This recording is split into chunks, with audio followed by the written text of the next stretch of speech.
राम राम, प्रणाम करता हूं। आज मैं आपको शिव पार्वती संवाद सुनाता हूं जो ब्रह्म पुराण में वर्णित है तथा जिसे समझने से आपका जीवन सफल हो जाएगा। मां पार्वती पूछती हैं, मुझे मनुष्य के धर्म अधर्म में संदेह है, आप इसका समाधान कीजिए।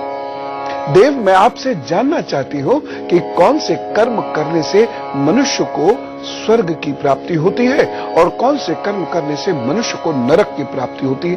मां पूछ रही है बाबा से।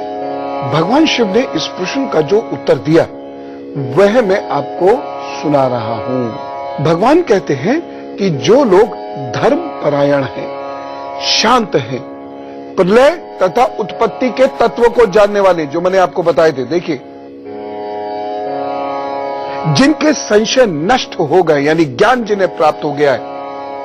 देख लो पूजा करने वाले वो लोग जिन्हें कुछ ज्ञान नहीं होता, बस घंटी घुमाए जाते हैं, आरती घुमाए जाते हैं। समझो भगवान को, भगवान कह रहे हैं जिन्हें ज्ञान प्राप्त हो गया, जिनके संशय समाप्त हो गए, वो मनुष्य स्वर्ग प्राप्त करते हैं और केवल धर्म द्वारा अर्जित धन का ही भोग करते हैं, वह स्वर्ग जाते हैं। और जो लोग धर्म द्वारा अर्जित धन का प्रयोग नहीं करते बल्कि अधर्म से धन उगाते हैं, वह नरक जाते हैं। मुझे लगता है मैं धनार्जन को लेकर स्थिति और स्पष्ट करूं, तब यह और आसानी से स्पष्ट होगा कि बाबा क्या समझना चाह रहे हैं, समझाना चाह रहे हैं, बाबा क्या कहना चाह रहे हैं। लेकिन इसके लिए पहले आप पुरुषार्थ को समझ लीजिए। पुरुषार्थ दो शब्दों के योग से बना है, पुरुष और अर्थ। अर्थात मनुष्य अपने जीवन में जो कुछ भी प्राप्त करने के लिए प्रयत्न करता है उसे पुरुषार्थ कहा जाता है। सामान्य शब्दों में पुरुषार्थ का आशय मनुष्य के लक्ष्य या जीवन का उद्देश्य है। वेदों में मुख्यतः 4 पुरुषार्थ बताए गए हैं: धर्म, अर्थ, काम, मोक्ष। अब इन पुरुषार्थों को समझिए। पहला पुरुषार्थ है धर्म, जिसके अंतर्गत मनुष्य अपने जीवन के सभी जरूरी कार्य धर्म की परिधि के अंदर रहकर करता है। इसमें स्वार्थ की भावना को महत्व दिए बिना संपूर्ण समाज के कल्याण की भावना को सर्वोपरि रखना चाहिए। दूसरा है अर्थ। इसके अंदर मनुष्य अपनी इच्छाओं की पूर्ति के लिए धन का अर्जन करता है। तीसरा पुरुषार्थ है काम। इसके अंतर्गत व्यक्ति अपनी सभी वैद्य इच्छाओं की पूर्ति करता है। चौथा पुरुषार्थ है मोक्ष।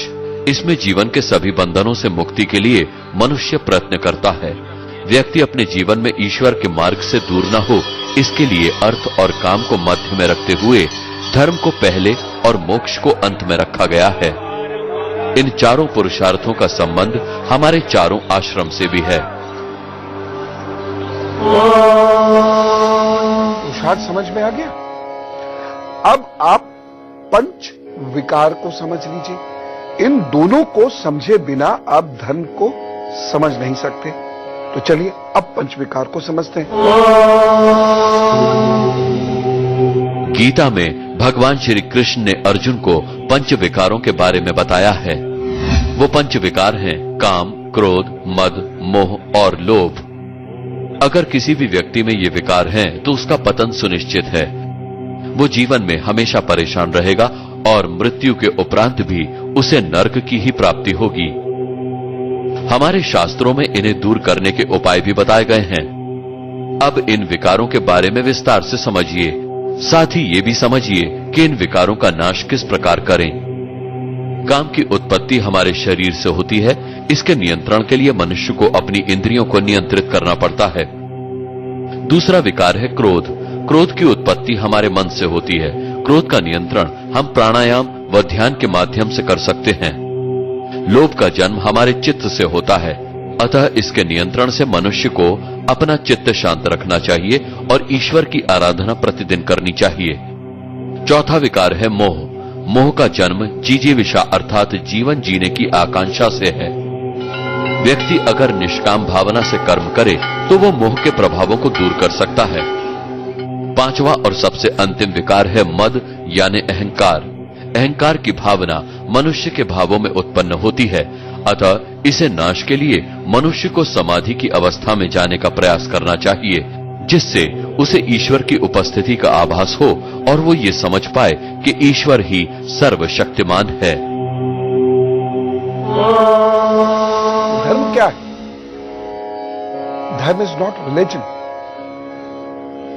धर्म मीन्स ड्यूटीज, कर्तव्य, नैतिकता, चरित्र, ज्ञान।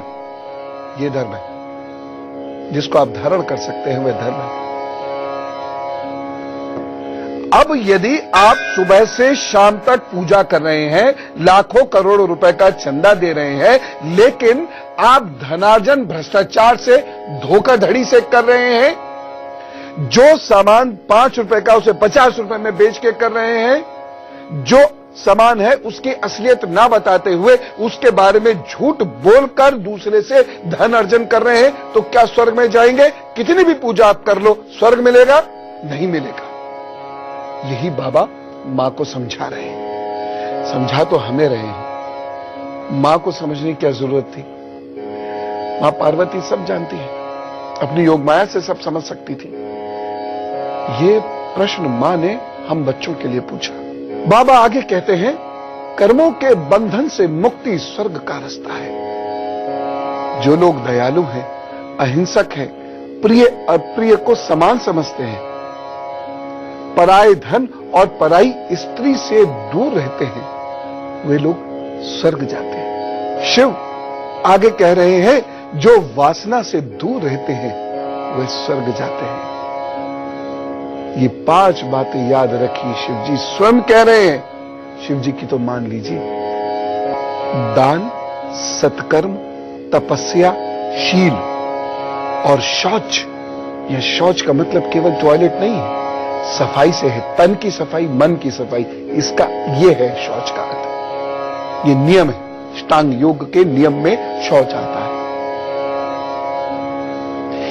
जो इन 5 तत्वों को अपनी जिंदगी में उतारते हैं, उन्हें देवमार्ग या स्वर्ग का रास्ता प्राप्त होता है। शिव जी ने स्वर्ग पाने का तरीका बहुत बारीकी से समझाया है। बाबा मां से कह रहे हैं, जो लोग पापियों को त्याग देते हैं, यानी बुरे दोस्तों से दूर रहो, पाप करने वाले लोग, चाहे आपका अपनी संतान ही क्यों ना हो, त्यागो उसको। जो लोग पापियों को त्याग देते हैं, देवताओं की सेवा करते हो, या देवता का मतलब बादलों के ऊपर तैरने वाले लोगों से नहीं है।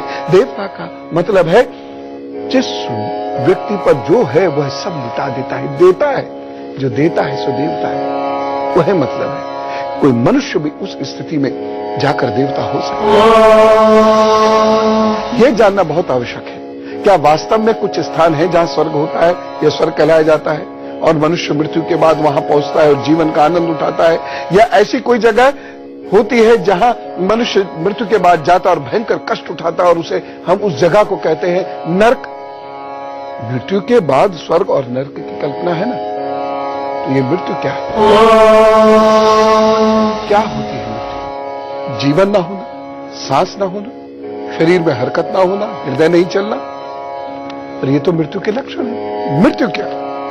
शरीर पंचभूतों से बना है, इसमें आत्मा आती है तो चेतना का संचार होता है, अन्यथा ये निर्जीव रहता है, जैसे स्टिल में भी होता है। सब कुछ है सिवाय आत्मा के, इसलिए वह निर्जीव है। और जब यही आत्मा शरीर को छोड़ जाती है तो पंचभूत पुनः निर्जीव हो जाता है, अर्थात शरीर में आत्मा हुए बिना शरीर को जीवित नहीं कहा जा सकता। अभी आत्मा क्या है? प्राण, सांस, हृदय, धड़कन या कुछ और? हम सभी परमात्मा का हिस्सा हैं। इसे आप परम चेतना भी कह सकते हैं। ये अनंत है, इसका एक छोटा सा हिस्सा पंचभूत से बने शरीर में प्रवेश करता है। इससे शरीर अविनाशी आत्मा से जुड़ जाता है, परंतु ये ऐसे कार्य नहीं कर सकता क्योंकि आत्मा को शरीर से जुड़ने के लिए अर्थात क्रिया करने के लिए वायु चाहिए, इंद्रियां चाहिए, और इन दोनों की युति को प्राण कहते हैं। प्राण और आत्मा अलग अलग है। अर्थात वायु और इंद्रियों की युति को प्राण कहते हैं। प्राण से ही शरीर संचालित होता है। प्राण का अर्थ इंद्रियां व वायु का मेल होता है। ये वायु 5 प्रकार की होती है।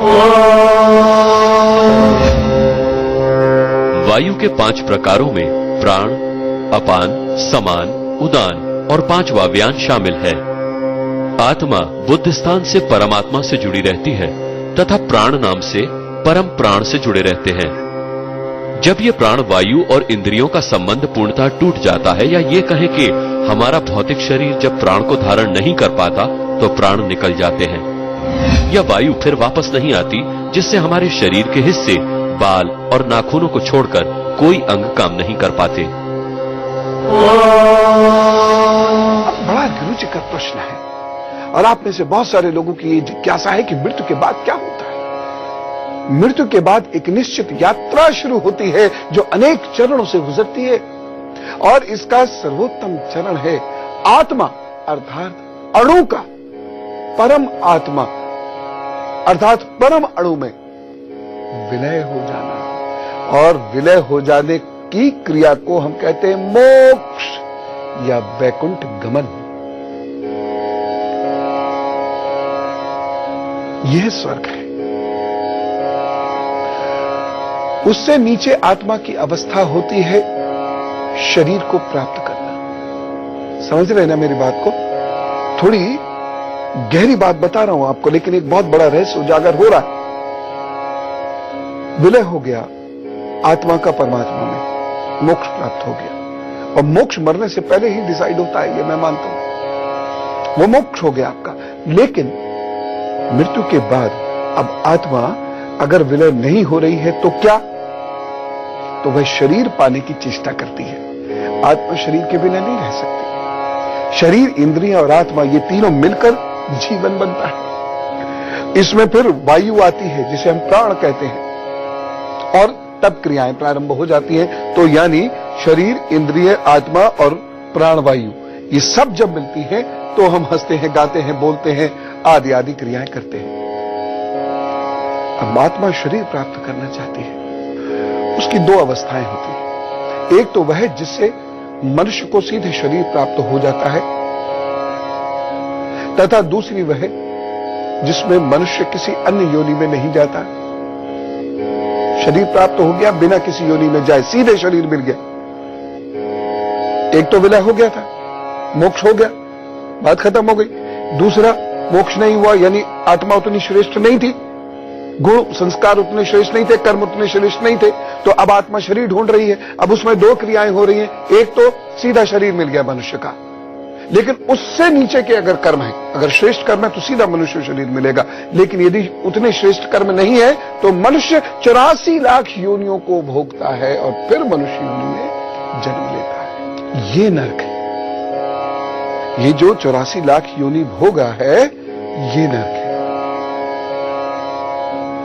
मनुष्य योनि में आने के बाद उसके कर्मों के आधार पर उसको सुख सुविधाएं प्राप्त होती हैं, जिसे हम कहते हैं भाग्य या दुर्भाग्य। यानी मनुष्य के कर्मों के आधार पर ही उसका प्रथम आवास यानी गर्भ प्राप्त होता है। हमारा पहला घर है हमारी मां का गर्भ। मनुष्य तीसरे महीने में अपने प्रथम आवास में प्रवेश करता है। बड़ी गहरी बात है ये। यानी अभी शरीर बन गया, हृदय भी धड़क गया, आत्मा नहीं आई, वह तीसरे महीने आई। यानी घर तैयार हो गया है, किचन वगैरह सब सज गया है, अब चलते हैं। इसके बाद की अवस्था होती है भटकाव की। प्रथम मोक्ष, दूसरा सीधे मनुष्य बन गए, या 84 लाख योनियों में भटककर फिर मनुष्य बने। मनुष्य बने तो कर्मों के आधार पर अच्छा घर मिला, सुख सुविधाएं मिली, जिसे हम भाग्य कहते हैं। बुरा घर मिला, सुख सुविधाएं नहीं मिली, जिसे हम दुर्भाग्य कहते हैं। अब इसके आगे की स्थिति समझिए। मनुष्य शरीर ही नहीं, जानवर का शरीर भी नहीं मिला। अब आपकी आत्मा, क्योंकि आपकी आत्मा उतनी चार्ज नहीं थी। आत्मा का चार्ज किससे आता है? गुणों से। यानी आपने अच्छा जीवन नहीं जिया, शिव के अनुसार आपने जीवन नहीं जिया, मक्कारी करी, झूठ बोला, दूसरों का शोषण किया, लिहाजा आपकी आत्मा का चार्ज कम हुआ, आपकी आत्मा में गुण कम है। अब भटकाव हो रहा है, कोई शरीर नहीं मिल रहा, अब भटक रही आपकी आत्मा। इसे कहते हैं प्रेतों का शोषण किया। लिहाजा आपकी आत्मा का चार्ज कम हुआ, आपकी आत्मा में गुण कम है, अब भटकाव हो रहा है, कोई शरीर नहीं मिल रहा, अब भटक रही है आपकी आत्मा। इसे कहते हैं प्रेत योनि। प्रेत योनि का मतलब ये नहीं है भूत बन गए और घुस गए इधर, जैसे आप लोग बहुत सारे सीरियल्स में देखते हैं, वो सब कुछ नहीं है, ये भटकाव है, यही तो नरक है। क्योंकि आत्मा में स्मृति भी है, आत्मा में संस्कार भी है। ये जुंग से, प्रोफेसर जुंग से ये थ्योरी वेस्ट में भी शुरू हो गई थी, जो मैं आपको बता रहा हूं। इसके बड़े प्रूफ हैं, इस पर बड़ा काम हुआ है। तो यह जो भटकाव है, भूत प्रेत कुछ नहीं, ये आत्मा आपकी भटक रही, उसे शरीर नहीं मिल रहा, क्योंकि उसमें उतनी चार्जिंग नहीं है कि वह कोई शरीर प्राप्त कर सके, चाहे जानवर का ही क्यों ना वो भी नहीं प्राप्त कर पा रही। ये नरक है। भटकाव भी दो प्रकार का होता है। इस भटकाव को समझने से पहले हमें छंदोग उपनिषद के अनुसार आत्मा को समझना होगा। वेदों में आत्मा को अजर और अमर माना जाता है। शास्त्रों के अनुसार आत्मा ऊर्जा का पुंज होती है, इसीलिए ये नष्ट नहीं होती। छंद योग उपनिषद के अनुसार आत्मा के 4 स्तर होते हैं: जागृत, स्वप्न, सुषुप्ति और तुरीय अवस्था। जागृत अवस्था यह आत्मा की प्रथम अवस्था होती है। इस अवस्था में आत्मा के ज्ञान के विषय ब्रह्म जगत के पदार्थ होते हैं। यहां आत्मा इंद्रियों के द्वारा सांसारिक विषयों का उपभोग करती है। इस अवस्था में आत्मा को वैष्णवार कहा जाता है। आत्मा की दूसरी अवस्था स्वप्न अवस्था है। इस अवस्था में आत्मा भी मनुष्यों की तरह ही सपने देखते हुए सूक्ष्म विषयों का अवलोकन करते हुए अलग अलग लोकों में विचरण करती है। इस अवस्था में आत्मा को तेजस कहा जाता है। सुषुप्ति अवस्था आत्मा की तीसरी अवस्था है। इस अवस्था में हमारे शरीर की ज्ञानेंद्रियां और कर्मेंद्रियां सब निष्क्रिय अवस्था में होते हैं। इस अवस्था में आत्मा सुख दुख के अनुभवों से मुक्त होती है। इस अवस्था में किसी प्रकार के कष्ट या किसी प्रकार की पीड़ा का अनुभव नहीं होता। इस अवस्था में न तो क्रिया होती है न क्रिया की संभावना। इस कारण आत्मा को इस अवस्था में परम सुख की अनुभूति होती है। अब बात करते हैं चौथी अवस्था की, यानी तुरीय अवस्था। यह अवस्था व्यक्ति अपने कर्मों से प्राप्त करता है। आत्मा की इस अवस्था प्राप्ति को मोक्ष माना जाता है। आत्मा की 4 अवस्थाएं बताई गई हैं, जिसका संक्षेप है भटकाव नरक की क्रूरतम स्थितियों में से एक है। ये उसका कंक्लूजन।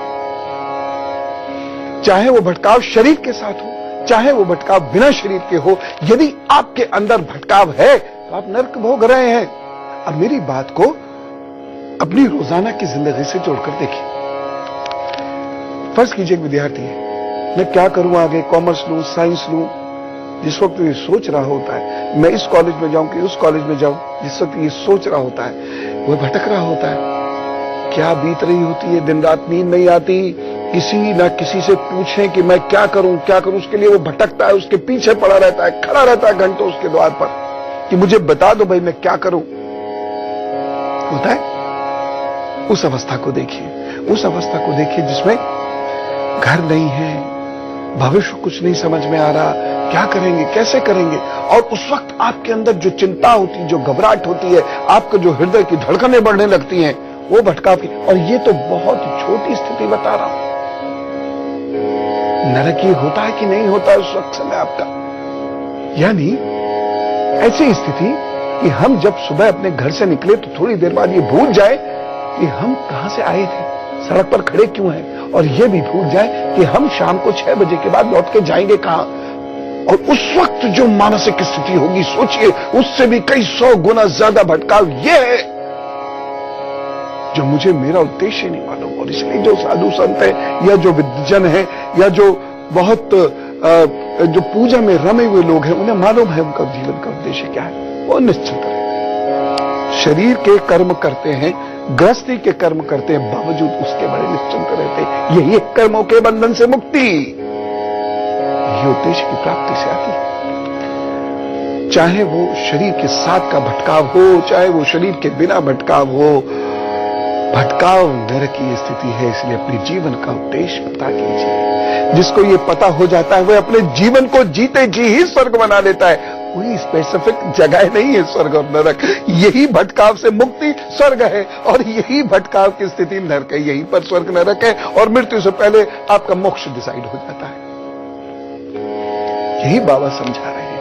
ये फलसफा है भारतीय सभ्यता का, इसीलिए हम सफल थे।